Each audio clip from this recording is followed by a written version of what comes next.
So this week I received the August edition of Flying Vinyl. So I have made videos twice before about the Flying Vinyl subscription service. If you haven't seen them, basically it's a monthly subscription box for vinyl. So you pay £20 a month and then you get 5 7-inch singles. They are all from indie bands, some of them are signed, some of them are unsigned, but it's all a lot of really awesome new music coming out and it's exclusively pressed for these guys. If you want to find out a bit more about it, I'll put a link to the website in the description below, and I'll also link to the other videos that I've made about the service where I just explain a bit more about like why I really like it and why I keep making videos about it, because it's really cool. Something a bit different compared to the previous editions. They have updated the box design. So previously it was more of like a multicolored design, but now they've updated the design and they're also going to be changing the design every 3 boxes. So this is the last box of this lovely pale blue orange edition. It's really cool, and it's also got a quote from David Bowie on the front. "The future belongs to those who hear it coming." I think it's a very pertinent quote for music because it's hear it, and it's also something that I think sums up what Bowie was all about. So they've also updated the guide itself that comes with the box. One thing that's really cool with this box is that it does come with a little booklet that explains everything that's in there, where you can find out more about all of the artists, and just gives you like a bit of a listener's guide. This has obviously been updated to match the new packaging, and they still have the original intro page where they have a passed on note from the guys who run it. I also really like that they've added a new page which is called "It's All Happening Penny Lane," which I believe is a quote from Almost Famous, correct me if I'm wrong. And this just tells you some information about bands that are coming up. So for example, The Witches are going to be featured soon in Flying Vinyl, which is pretty cool because they've got an album coming out next month.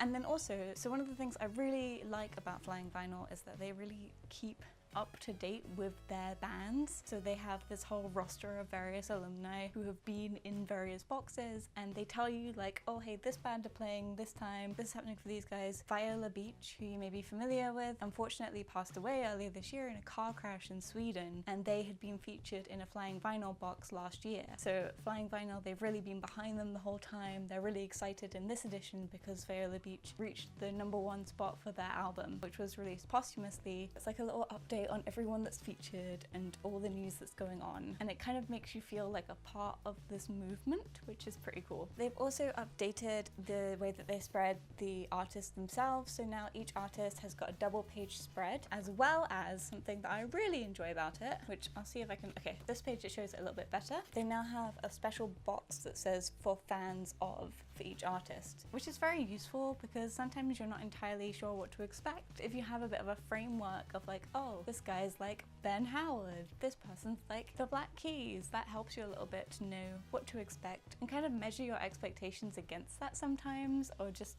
know where you're at, especially when you're like recommending stuff as well. It also now has a different version on the back where it says "The revolution will not be digital."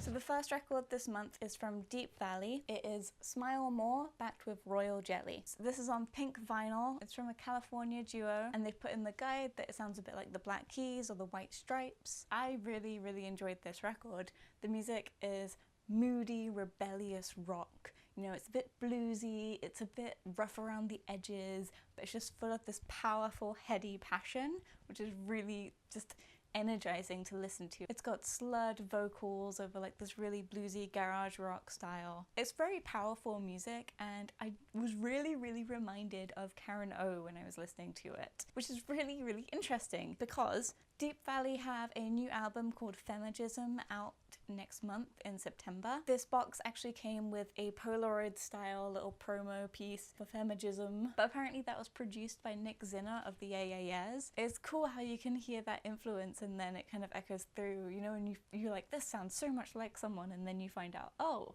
they're working with really similar people. My brain works. In terms of the tracks on this single, the A-side "Smile More" is quite the feminist anthem. Just every line on it kind of just takes no shit, but is also really well crafted, and it's just a very cool track. Like there's this whole part where she repeats, "I am not ashamed of blah blah blah."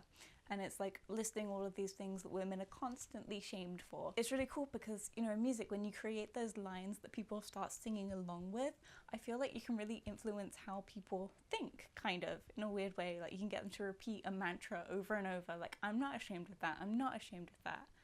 and then it kind of seeps in. There's also a really fantastic line in Smile More, which is, and they've highlighted it in the little artist profile, but it's, yes, I am a feminist, but that isn't why I started doing this. Like, I like that.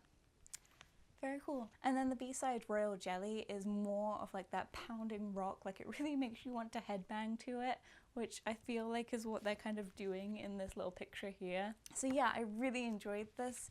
I've been playing it a few times, can't quite take it off of the turntable at the moment, and I feel like it's something I'm going to put on a playlist to like get ready to from now on. So yeah, really enjoyed that first one. Next in the box is James Vincent McMorrow, and this is Rising Water backed with an acoustic version of Evil. My first thought was Evil, the Interpol song, but it's not a cover of it. Still a great title. So what a treat. This is also on coloured vinyl, and it is on blue vinyl, which I feel like also suits the artist. McMorrow is an Irish singer-songwriter. I feel like there are so many hyphens in his genre for me, but it's soulful, indie folk gone electronic. And I know that sounds really weird, and there should be like a more concise name for it, but that's the only way that I can kind of think of explaining it. But I feel like that's a genre, I said it before, but I feel like indie is just going so much into electronic at the moment, and it's really interesting to listen to and to kind of think like why that's happening. So they've actually put in the guide that he sounds a lot like Ben Howard and Bon Iver. I'd definitely say that. I would also say that he reminds me a little bit of early Anoni work, so like some of the earlier Anthony and the Johnsons albums, but it's that very delicate yet haunting yet really emotional music. The A-side, Rising Water, my first thought when I listened to it was just how current it felt. Of all the songs in this box, of like a lot of songs that I've heard recently, this sounds the most like it sums up music right now. I can't think of another way to explain it other than that. It's just so current. To me, that's a good thing. I don't know if other people would disagree. The B-side is a lot more melancholic with like soft harmonies, and I think that's sort of expected from a song called Evil. I've been listening to quite a lot of melancholic music at the moment, stuff like Daughter. I just find it really suits my mood sometimes. Do you guys ever get like that? Like you just want to listen to like really sad music? Not that this is overly sad, but if you like sad music, you might really enjoy it. So the third record that I got this month was Shrinking Minds. The A-side is fun and it's backed with Chasing. I just want to say straight away, I love this album art. I don't know why. I mean, it's kind of terrifying and it's like a bit grotesque, but there's something about those bright colors and just the sheer look of like peril in this guy's face. That's great. I love it. So Shrinking Minds are a Liverpudlian trio, I think, or somewhere in the Merseyside area. Please correct me if I'm wrong. They make this incredible charging, like 90s style rock, proper like punk, guitar rock. I feel like Flying Vinyl are managing to find a lot of these kinds of bands, and as I was saying, like as a lot of indie music has gone more electronic, it's nice to find the proper like guitar bands again. In their sounds like bit, it says they sound a lot like Phobophobes, who have been featured in Flying Vinyl before, and also the Amazons. The A-side Fun has these really buried, slightly bored vocals that remind me a bit of like an early Blur. Despite the fact that they seem so bored and almost monotonous, they're weirdly energizing. It's sort of like just below the surface, there's like this real power and energy there. The B-side, Chasing, starts with this ramped up scream, and then it turns into more of like an easygoing melody with, again, quite like bored vocals. That's the only word I can think of to describe it, like just bored, casual, chilled out vocals, and those are juxtaposed with this like frenetic energy underneath. I'm quite wary of making this comparison because I know that they've become very popular and maybe they might have certain connotations at the moment, but Shrinking Minds really remind me of an early Arctic Monkeys. They've got that same like cleverness in the lyrics, and then also like riffs that make you just want to bop around and like dance even while they're tearing things apart. They're really good, and I know that Arctic Monkeys are so popular right now, so if you do like Arctic Monkeys, do have a listen. So the fourth record this month is from Cairo. This was a fantastic month, and I feel weird making this statement, but I think this was actually my favorite single. There are three-piece from Leeds. Their sounds like in the guide is that they sound like Alt J and San Cisco. They sound a lot like Alt J, and that's a really good thing. Definitely, if you like Alt J, you will absolutely love these guys. They have those same precise yet slightly lilting vocals. It's slightly unsettling, but I really like being unsettled. So the A-side kind of moves from these really unexpected snapshots of different types of music into these pounding rhythms, and then it chills out for a while, and then at the same time you have these vocals over it just being really, I don't know what to even explain it as, just being slightly unsettling and slightly confusing. And I think that really fits the title of the song, which is Cold Comfort. The B-side, Admit/Resist, is kind of haunting. It reminded me of Bat for Lashes or even Björk, and the profile portrait that they've got of them in the guide actually reminded me a lot of the Volnacura album art. It's that same mythic, metaphorical music that I think is so interesting, and it's something that they're making. It's like a bit artsier. As far as I know, these guys don't have any other songs other than these two available at the moment, which made me really sad. I think they're both up on their SoundCloud, and this is the only vinyl record that they have. Hopefully there'll be a lot more from them. They are also playing at the Mirrors Festival in London in October, which Bat for Lashes is also playing at.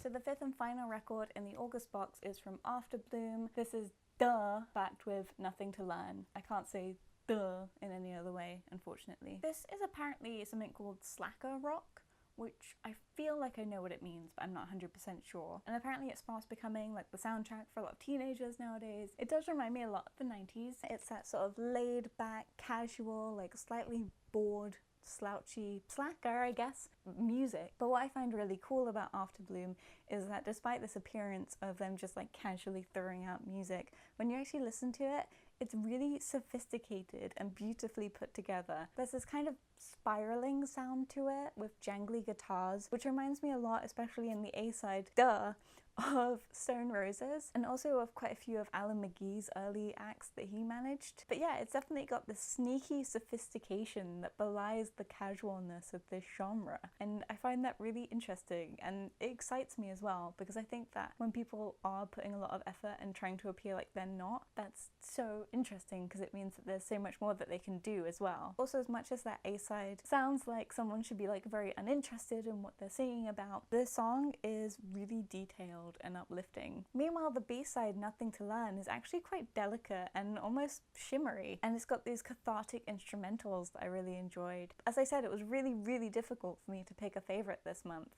and this was absolutely fantastic. I'm really excited to see what Afterbloom do, and I know that they're quite a young band as well, so hopefully there'll be quite a bit more to see from them. So that's everything from the August box. I really cannot stress enough how fantastic this month was, and also like how happy I am with this whole service. I feel like every month I'm just really looking forward to what's going to be in the box, and I just get to play it, and then there's all these great bands that I might never have heard of before because they're just maybe like under the radar, or they're just coming out of places that I am not at. These bands come from all over the country. They're all different genres within indie, and it's just so exciting. I'm just really happy. I just want to say thank you to these guys who do it. Like, thank you for doing this. I really hope you enjoyed this video. I hope maybe you discovered some new artists. Maybe you're thinking of signing up for Flying Vinyl as well. Do. It's great. It's cool. As I've done before, I'm going to make a playlist of as many of these tracks as I can find that the bands themselves have uploaded. And so you'll be able to find like their YouTube channels and like how to find them and follow them, and you can have a full listen through to all of the tracks. I think that you can also buy like backcat boxes of Flying Vinyl, so if you like go on their website you can see if they still have this one if you specifically want it. I think it like depends on how many they have available and stuff. If you're subscribed to Flying Vinyl, then like let me know in the comments what you thought of this month's box. You can also tweet at me at @catiewahwah. If you've never heard of any of these bands before but you think you might try some, then please do let me know what you think of them after you've listened to them, because I think there's just such great music in here and I wish I could like spend more time on it. If you enjoyed this video and you'd like to see more from me, then be sure to remember to click subscribe. It means that you will get notifications when I put up a new video instead of having to like find it randomly, hopefully. Also, I thought I'd take a moment to mention something that happened this week, which was really unexpected. But apparently there are over 3,000 of you guys now, which is incredible and really exciting, and I don't know how to say thank you enough because wow. Wow. So seeing as there are now over 3,000 of you, I thought I would do something that I think I had mentioned in some of the comments I've been thinking about doing for a while, but I thought I would show you guys my record collection. I recently had to expand my storage, so there's quite a bit of it. I thought it might be quite a good way to have a little chat through my music taste and things that I'm interested in. So if you're excited for that, let me know. And it should be coming your way shortly. Probably going to be like a series because I have quite a big collection. So thank you so much for watching, and hopefully I'll see you in my next video. Bye!